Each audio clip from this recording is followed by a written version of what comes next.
Bismillahirrahmanirrahim. Assalamualaikum warahmatullahi wabarakatuh.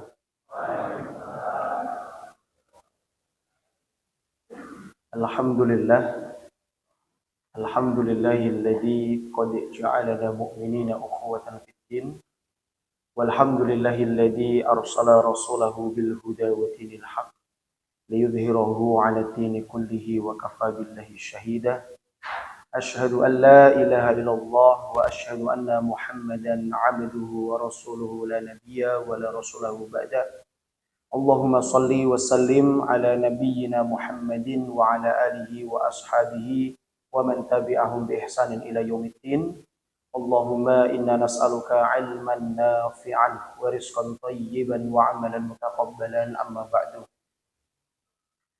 Ma'asyiral muslimin, Bapak Ibu hadirin hadirat solihin solihat rahimani wa rahimakumullah. Sumangga ingkang sepindah kita lajengaken raos puji syukur dumateng Allah Subhanahu wa taala. Ing dalu menika kula lan panjenengan sami tasih pinaringan iman, Islam, sehat lan sempat sehingga kula lan panjenengan sami saged manfaatkan segala nikmat ingkang sampun Allah titipkan dumateng kula lan panjenengan sami. Karena hamba yang baik menika adalah hamba yang senantiasa mampu menggunakan segala bentuk kenikmatan dalam rangka ketaatan kepada Allah Subhanahu wa taala. Lan mugi-mugi amal soleh majelis ilmu kula lan panjenengan sami ing dalu menika kalebet amalan ingkang insyaallah Allah tampi dan mugi-mugi bisa mendapatkan pahala yang besar di sisi Allah Subhanahu wa taala. Amin.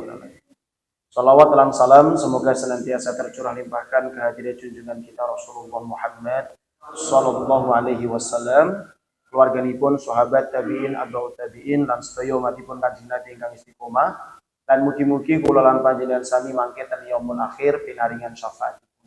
Amin ya rabbal alamin. Bapak Ibu hadirin hadirat rahimani wa rahimakumullah. Pripun kabaripun, sehat? Alhamdulillah sehat.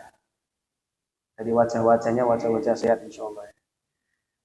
Baik Bapak Ibu, kita lanjutkan pembahasan yang dulu sudah kita mulai atau tadabbur beberapa ayat Al-Qur'an. Saya kemutan membuatan bahas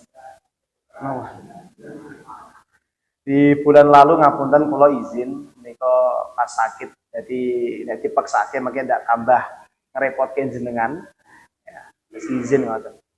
Baik, di 2 bulan lalu sudah kita memulai tentang tadabbur surah Al-Furqan, ya, yang mana kita kemarin sudah memulai dari surah Al-Furqan ayat 63 dan 64. Ya, kita nanti hari ini melanjutkan di antara ayat itu karena belum selesai. Yang mana di ayat itu Allah Subhanahu wa taala memberikan satu predikat mulia, yaitu yang disebut dengan ibadur Rahman atau hamba-hambanya Allah yang Maha Pengasih. Yang mana orang-orang yang bisa mendapatkan ibadur Rahman menika mboten, tidak semua orang bisa mendapatkannya. Ya. Tapi tiang-tiang pilihanipun Gusti Allah yang bisa mendapatkan derajat ibadur Rahman menika.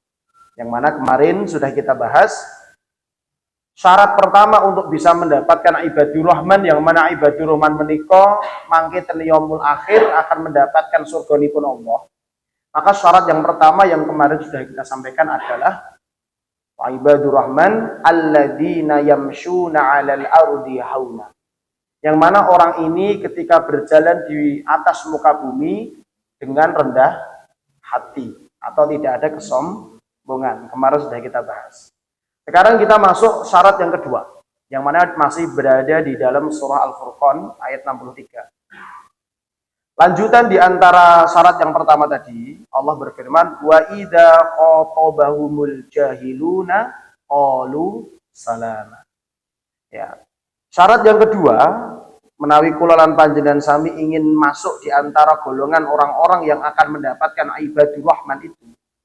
Ya, maka syarat yang kedua, orang itu ketika dikatakan keburukan oleh orang-orang jahil, ya, kita didolimi, kita difitnah, kita dibully, kita diberi perkataan-perkataan yang buruk, maka orang yang ibadur rahman itu akan membalas dengan qalu salama.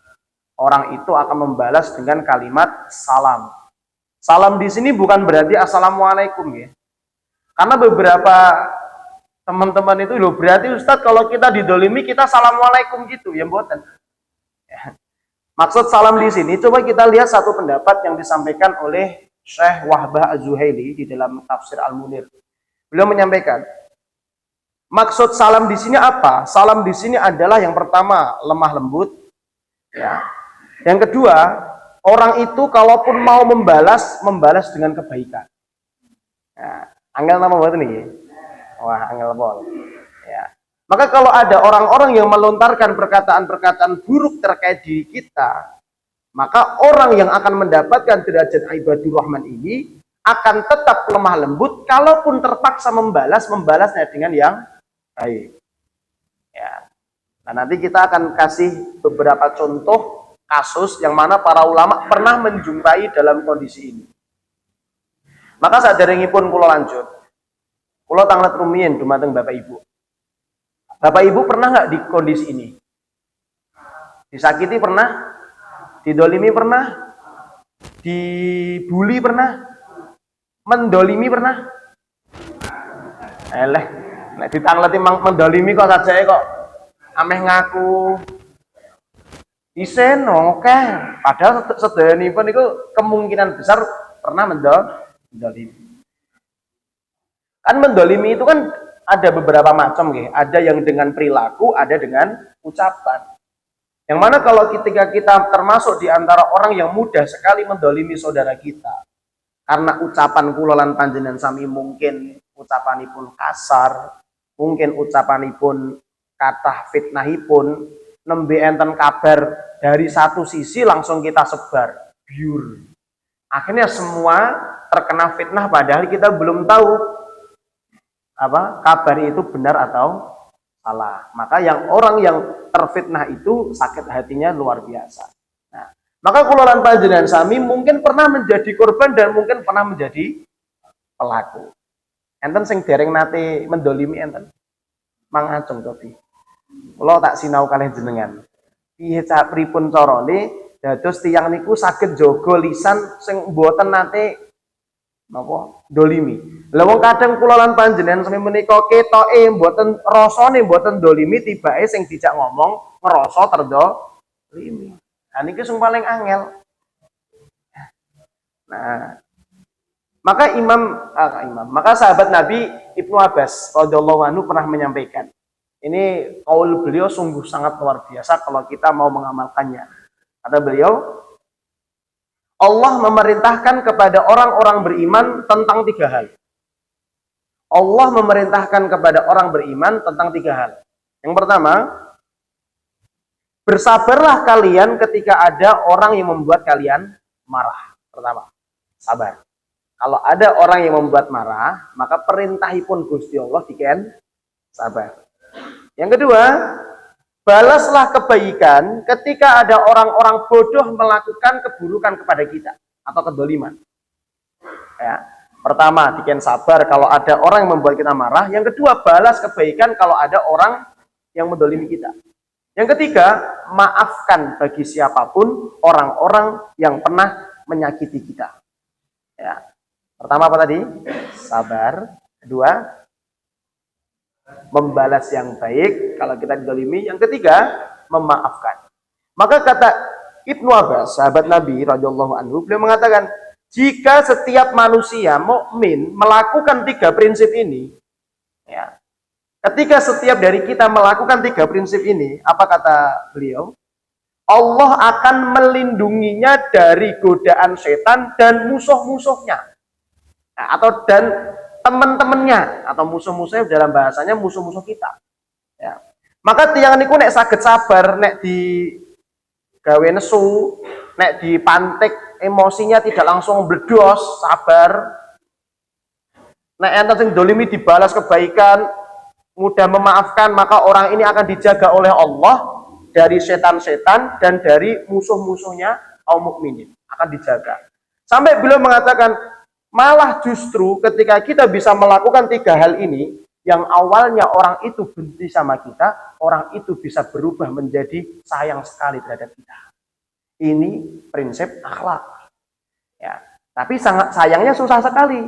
Kita kalau didolimi pengennya bales. Kalau kita dibikin marah pengennya marah. Kalau kita disakiti mudah memaafkan apa susah? Wow, susah sekali. Sangat berat. Ini momentum Maulid Nabi nih. Ini semua akhlaknya Nabi. Kalau kita mengatakan saya cinta sama Nabi, saya pengen mendapatkan syafaat Nabi, monggo sarang-sarang dibuktikan. Dengan cara apa? Ini minimal. Ya, 3 hal ini loh. Masalah hati semua kan ini. Yang ini semua terangkum di dalam ayat tadi, wa idza khatabahumul jahiluna qalu salama. Ya, kalau kita mau melihat contoh ya. Ya, contoh Imam Hasan Al-Basri. Imam Hasan Al-Basri ulama populer yang mana beliau itu pernah digunjing atau pernah terfitnah. Yang mana kisahnya kan? Imam Hasan Al-Basri ini kan punya khodim. Khodim itu apa? Pembantu. Yang mana pembantunya ini pergi ke pasar. Gitu. Nah ketika tiba di pasar, pembantunya ini mendengar ada sekelompok laki-laki yang mana sekelompok laki-laki ini semuanya memfitnah Imam Hasan Al-Basri. Memfitnah. Ya, memfitnah itu artinya ya ucapan-ucapan buruk, ucapan-ucapan apa mengatakan Hasan Al-Basri bla bla bla bla keburukan semuanya. Pembantunya ini dengar, tentunya pembantunya ini adalah pembantunya Imam Hasan Al-Basri sakit hati nopo mboten? Sakit hati. Misal jenengan gak ada ustadz jenengan di fitnah, mboten jenengan lara ati mboten? Mboten. Berarti rapate tenanan iki.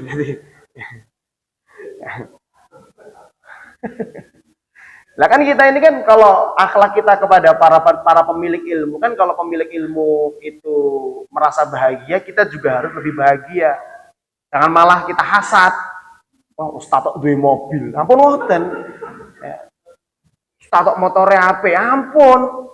Kita kalau melihat orang pemilik ilmu, ya, apalagi itu guru kita, secara puluhan tahun kita belajar sama beliau, kita nggak boleh hasad. Ya. Apalagi kalau guru kita ini didolimi. Ini bukan masalah mengkultuskan ustadz ya. Kalau kita hanya kepada satu ustadz saja itu masalah. Tapi kalau kepada seluruh pemilik ilmu itu harus. Ya. Marah bukan marah ya. Sebenarnya kayak buatan nyaman ngoten nih. Kalau mireng sing perkawis ngoten niku. Lah pembantunya Imam Hasan Al-Basri ini pulang dengan kondisi yang memendam marah. Boten nesu gremeng dhewe lek nek kula lan panjenengan sampeyan gremeng lho.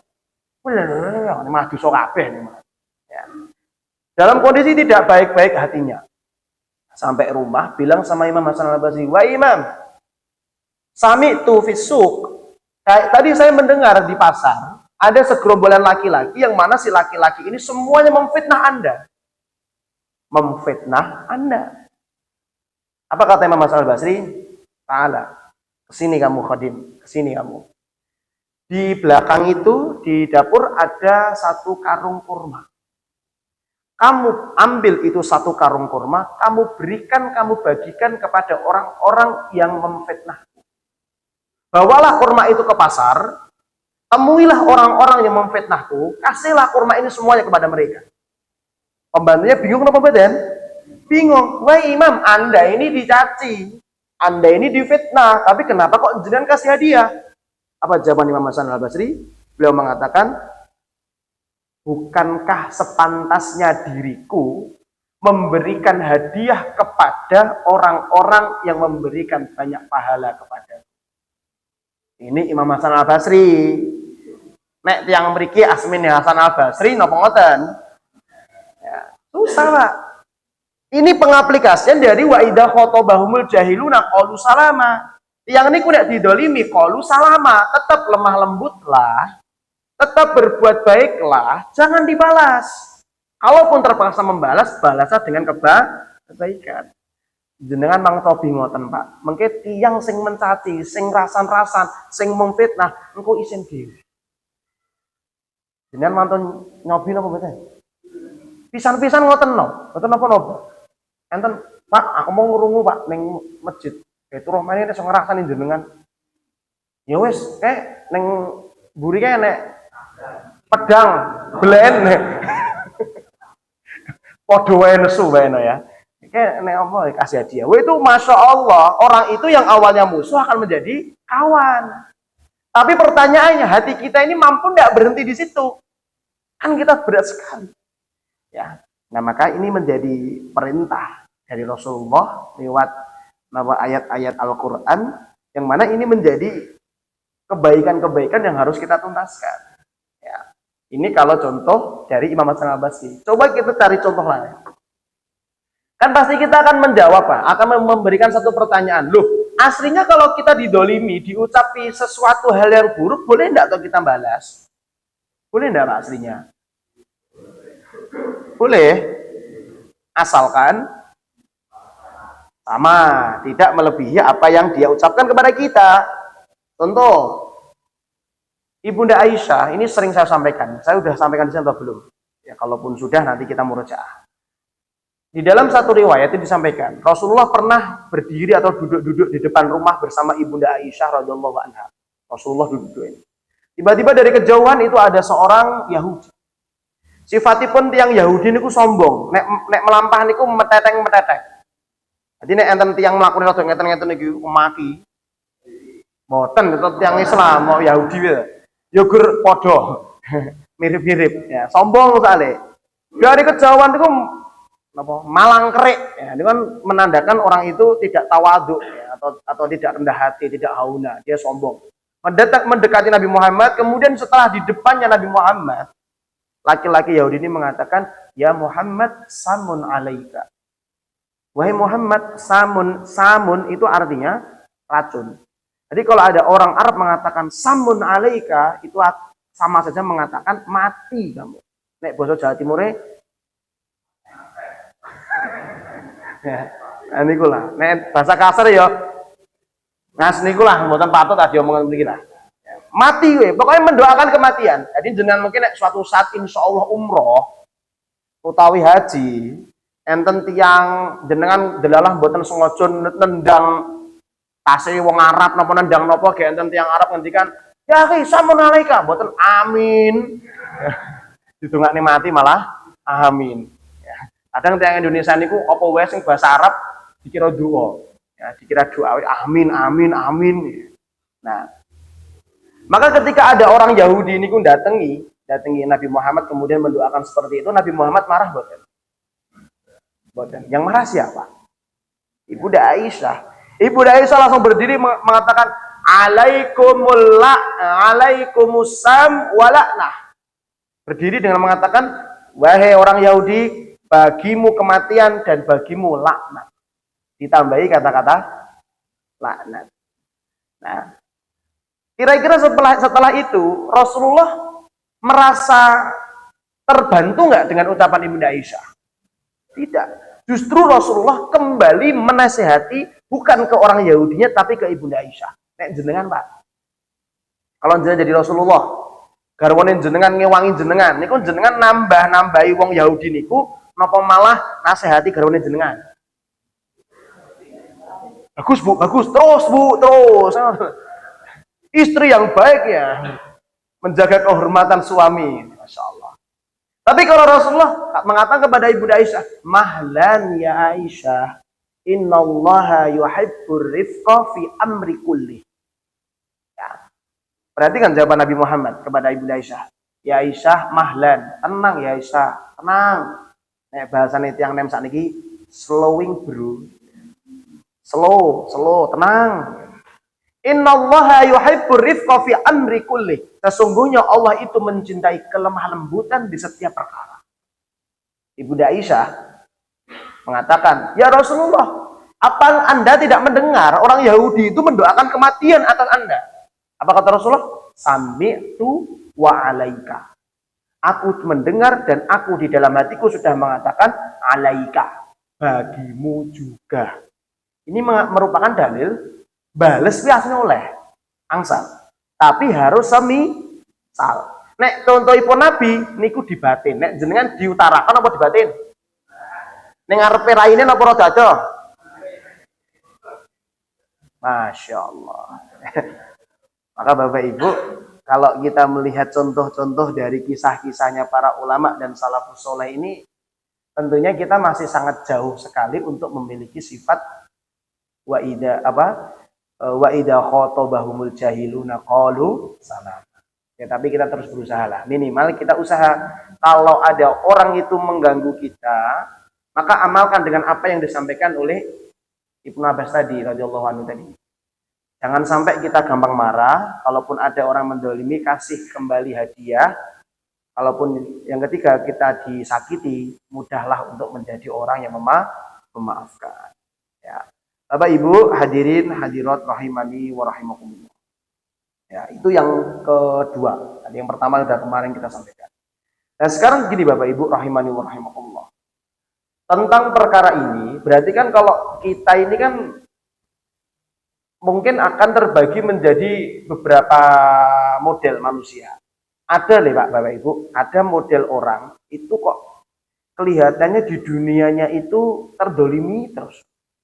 Tapi ya enten tiang niku aman dari ucapan-ucapan manusia. Yang menjadi pertanyaan, orang yang aman dari ucapan manusia itu apakah mesti lebih mulia di hadapan Allah? Tidak.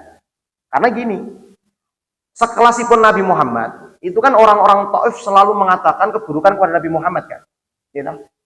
Maka apakah Rasulullah itu tidak lebih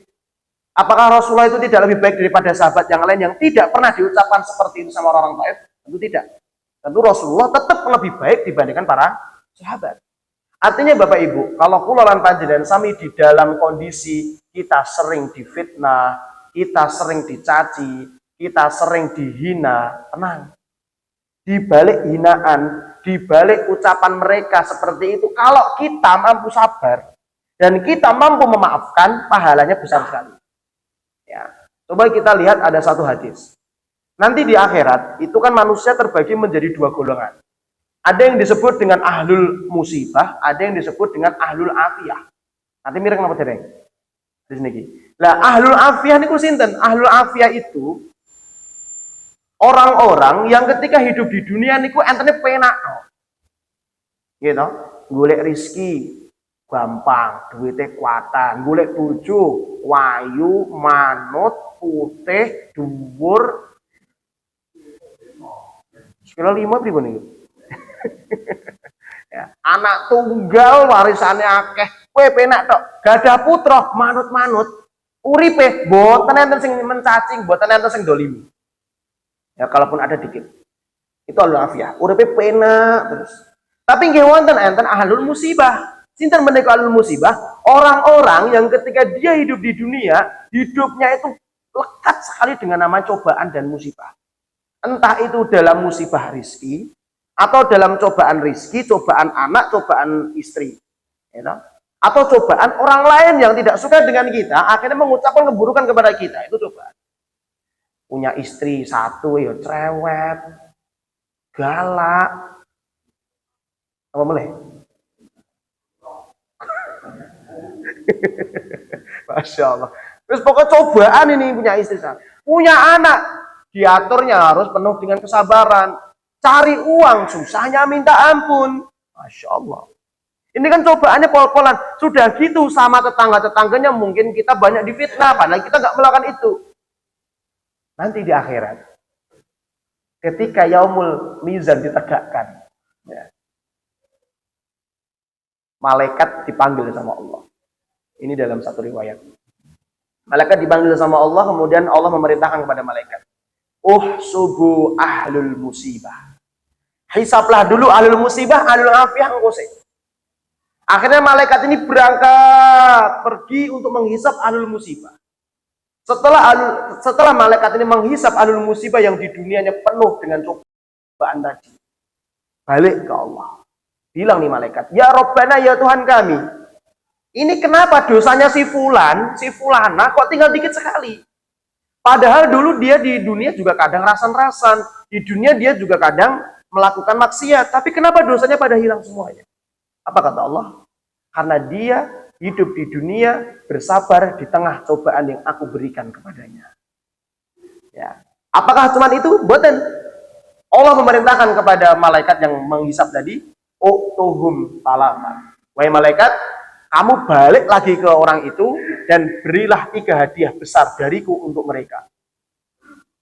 Ya, apa 3 hadiah itu? Pertama, Allah memberikan afiah. Kalau di situ namanya ahlul afiah, hadiah engkang sepindah, engkang Allah siapkan untuk ahlul musibah adalah afiah. Afiah itu apa? Kebahagiaan. Untuk mengganti air mata yang tumpah ketika orang itu bersabar ketika dicaci, dimaki, dihina. Tidak balas. Walaupun lisan ini ku pengen balas. Dirim. Nganti pradulipun, dungonipun marang Allah di sepertiga malamnya. Yang kedua, Allah berikan khairan, kebaikan. Wallahi, tidak ada kebaikan di akhirat melainkan surga ini pun Allah. Surga. Yang ketiga, manzilah, kedudukan yang sangat tinggi. Tidak hanya mendapatkan surga, tapi orang ini mendapatkan kedudukan di surga yang amat tinggi. Sampai ulama hadis mengatakan, orang-orang yang menjadi ahlul musibah, dia bersabar dengan cobaan itu, maka orang itu bisa menyamai derajat asyuhada wasiddiqin. Siapa yang niku syuhada? Tiang-tiang kang mati syahid. Sinten niku siddiqin? Para sahabat. Ya, syaratipun apa? Nek diberi cobaan nggih sabar. Nek dihina nggih, nek dicaci nggih, sabar napa bales? Ya, sabar nggih insyaallah. Nah, maka Bapak Ibu, ini motivasi untuk kita semuanya. Dunia ini waktunya tidak lama lagi, umur kita terbatas. Kalau kita gampang sekali untuk melakukan hal ini, sejatinya kalau kita dicaci kemudian kita sabar dan kita berhenti untuk mendoakan dia atau bahkan kita kasih hadiah kepada orang itu, pahalanya besar sekali untuk kita. Ya. Nah, tapi terkadang, ngapunten nggih, saya bahasakan bodohnya kita. Kita itu kan ketika didolimi sama orang, kita punya satu keutamaan. Apa keutamaannya? Kita memiliki satu doa yang mustajab. Tapi bodohnya kita, ketika kita diberikan oleh Allah satu kesempatan untuk berdoa karena kita didolimi, kita gunakan doa ini untuk mendoakan dia. Itu kalau bahasa para ulama, ini orang bodoh. Kenapa? Karena doa-doa kita selama puluhan tahun ini belum tentu terijabah. Kalaupun sekali datang kesempatan kita diberikan doa yang mustajabah, malah digondongane wong liya. Tak dongokne bisnismu bangkrut. Yo nek bangkrut, nek mboten bangkrut, sing lara ati sinten? Ya sing donga. Maka kalau beberapa ulama itu menyampaikan, kalau kita masih diberikan satu kuota. Jadi kalau ada orang datang ketemu sama kita kok mendolimi kita, misuh-misuh kepada kita, memfitnah kita, itu cara Allah untuk memberikan kesempatan kepada kita untuk berdoa dengan doa mustajab. Maka mintalah sama Allah, ya Allah, saya didolimi, ya Allah, saya tahu ini kesempatan yang indah, maka aku minta kepadamu, ya Allah, jadikan keluarga kami keluarga yang baik. Anak-anak kami, anak-anak yang soleh-solehah. Wah, itu lebih manfaat daripada kita mendoakan orang yang mendolimi kita. Kita siap nopo mboten. Tapi sayangnya, nek pas didolimi kondisi marah, niku sing yang ada di hati dan di pikiran kita, itu bukan kita. Tapi setan, nafsu. Itu yang jadi masalah. Maka perlu pembiasaan, perlu pengorbanan, dan perlu kesabaran untuk mencapai derajat qalu salama. Ini yang kedua. Yang ketiga, Bapak Ibu rahimani wa rahimakumullah. Ya. Kemudian yang disampaikan oleh Allah untuk mendapatkan derajat ibadur rahman yang selanjutnya adalah walladzina yabituna li rabbihim sujadaw wa qiyam. Orang-orang yang disebut ibadur rahman utawi tiang yang dimuliakan oleh Allah, mereka adalah orang-orang yang ketika menjumpai malam harinya, dia sujud dan berdiri untuk menghadap Rabb-nya atau melangsungkan sholat qiyamul lail. Seberapa mulia atau sholat qiyamul lail ini?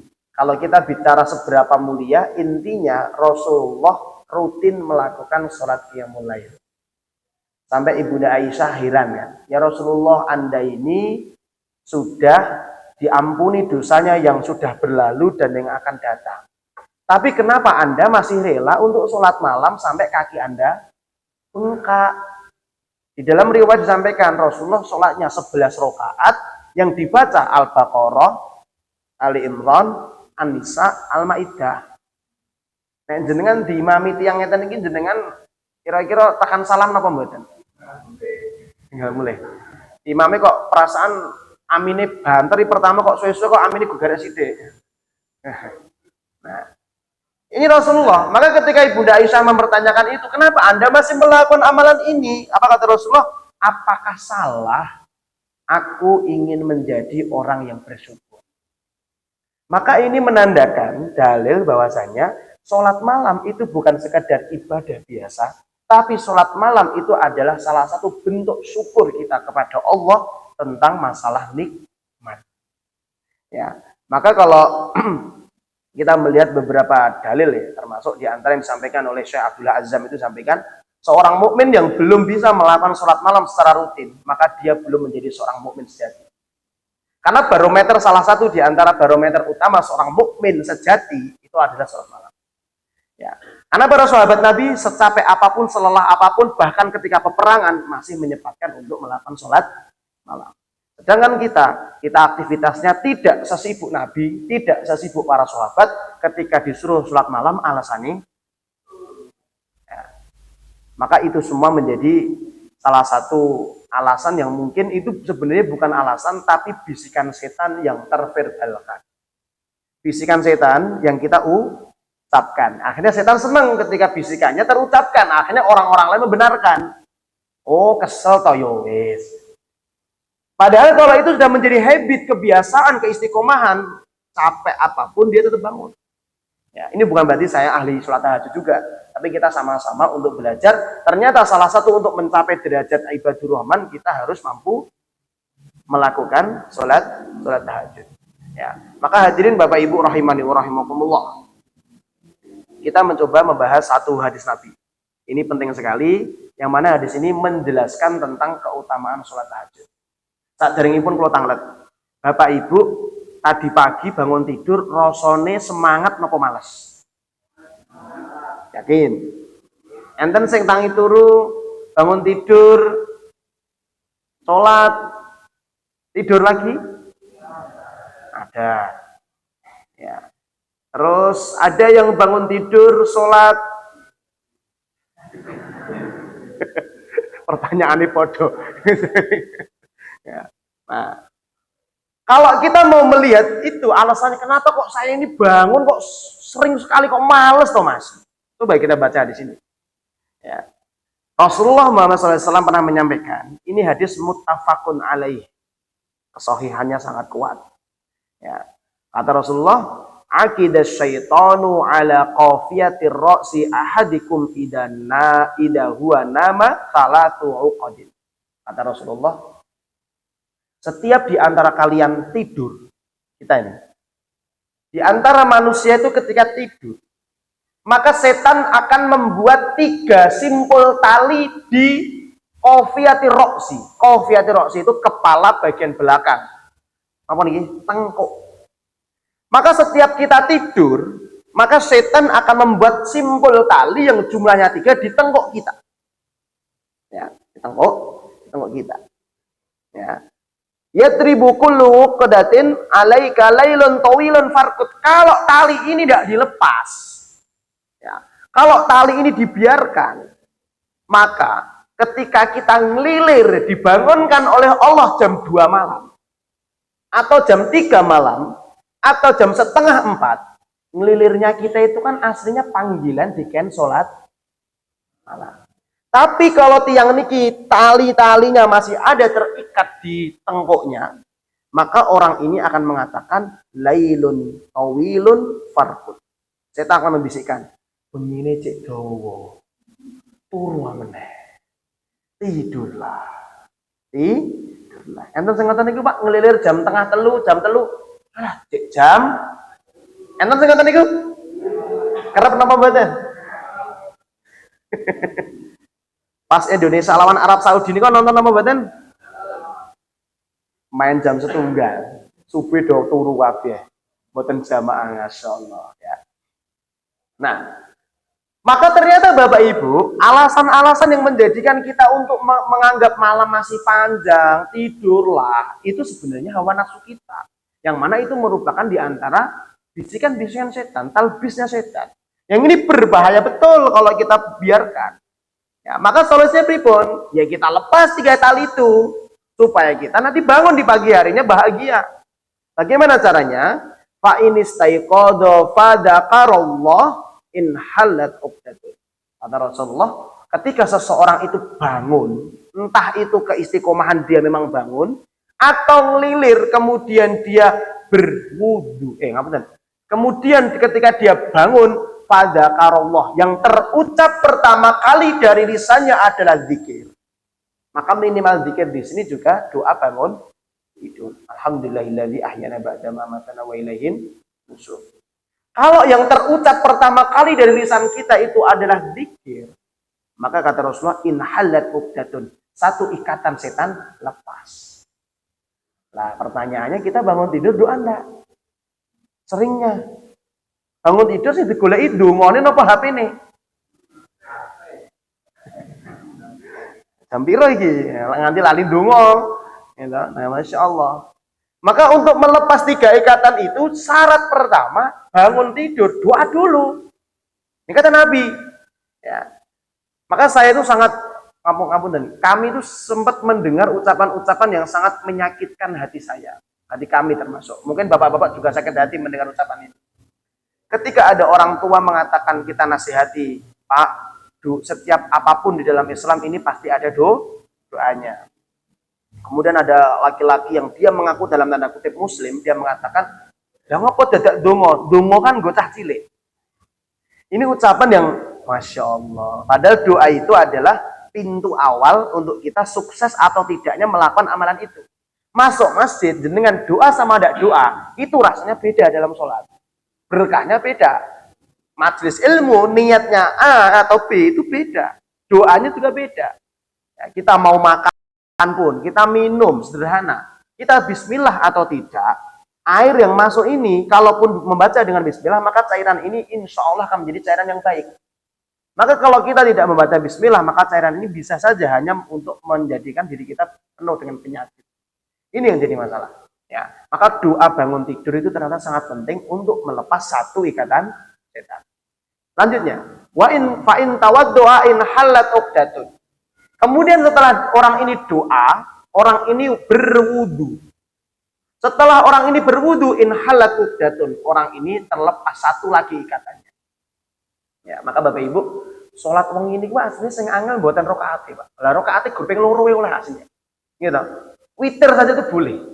Tapi yang menjadi susah niku aslinya bukan sholatnya, tapi wudunya yang susah. Ya. Orang kalau sudah wudu, wajahnya sudah basah, 99% orang itu sholat. Tapi kalau orang itu sudah malas dulu wudunya, tidak bakal dia mau sholat. Ya. Maka betul kata Nabi, syarat pertama itu adalah doa, yang kedua wudu dulu. Kalau sudah wudu, in halat uqdatun, ikatan yang kedua lepas. Baru yang ketiga, fa in shalla in halat uqdatun. Setelah orang itu berwudu, dilanjut dengan sholat. Maka terlepaslah 3 simpul setan. Nah, dalam hal ini sholat di sini ada beberapa pendapat ulama. Ada yang mengatakan ini sholat malam, ada yang mengatakan ini sholat subuh. Tapi kita mengambil, karena pembahasannya sholat malam, kita mengambil pendapat sholat yang di dalam ini maksudnya adalah sholat malam. Kalau orang itu dibangun tidurnya di pagi harinya melakukan 3 amalan ini, dan 3 simpul yang ada di qafiyatir roksnya lepas semuanya, apa kata Rasulullah? Fa asbaha nasyitan thayyiban li nafsi. Maka orang itu akan mendapati pagi harinya penuh semangat dan bergembira. Makanya kalau tanglet dengan bangun tidur semangat napa mboten? Gembira napa mboten?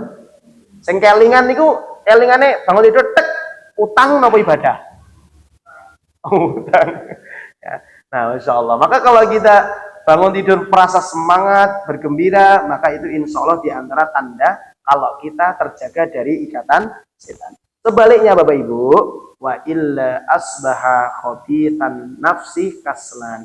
Orang yang ketika di pagi harinya masih ada simbol-simbol setan tadi, maka orang itu akan menjumpai pagi harinya penuh dengan kaslan, kemalasan. Ajeng nopo-nopo males, arep kerja aras-arasen, ameh ning masjid adem, gitu. Ya, maka kalau kita di pagi harinya menjumpai diri kita kaslan, males, coba cek. Kira-kira ada yang salah enggak di dalam proses kita menghilangkan 3 simbol ikatan setan tadi. Maka Bapak Ibu hadirin rahimani wa rahimakumullah, mari kita bersama-sama untuk berlomba-lomba fastabiqul khairat, untuk menjadi orang baik, untuk menjadi orang-orang yang dijanjikan oleh Allah surga. Paling tidak kita memiliki 3 hal ini. Yang pertama, berjalanlah di muka bumi dengan rendah hati. Jangan ada kata sombong. Kalau kita sudah rendah hati, maka insya Allah Allah juga akan memudahkan kita ketika kita dicaci, dimaki, kita membalasnya dengan kebaikan. Yang baru yang ketiga, kita iringi semua itu dengan tambahan amal soleh. Kita iringi dengan amalan sunnah yang disebut dengan sholat qiyamul lail. Insya Allah menawi kula lan panjenengan sami sakit mengamalkan 3 amalan menika, bukan tidak mungkin kita nanti bisa bersama para orang-orang soleh terdahulu di surganya Allah Subhanahu wa taala. Amin ya rabbal alamin. Nggih mangkaten mawon Bapak Ibu ingkang saged kula aturaken menawi kathah kalepatan kula nyuwun ageng pangapunten. Wa akhiru da'wana alhamdulillahi rabbil alamin. Kita akhiri dengan doa kafaratul majlis. Subhanakallahumma wa bihamdika asyhadu an la ilaha illa anta astaghfiruka wa atubu ilaik. Assalamualaikum warahmatullahi wabarakatuh.